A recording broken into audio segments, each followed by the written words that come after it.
Let me make a little conclusion about social media.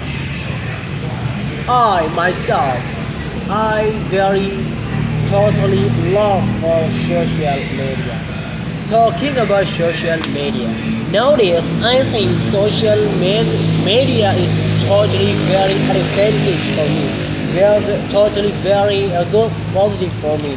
But I'm gonna make a little scope about social media. This is bad thing and good thing. I'm gonna to explain about uh, a good thing first. I mean advantages for social media.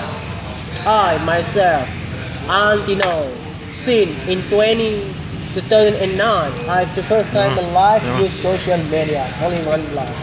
I start using social media. Come on, man, seriously? Seriously? Yeah. I start for using social media when I was in 2009 time. But until now, I still use it.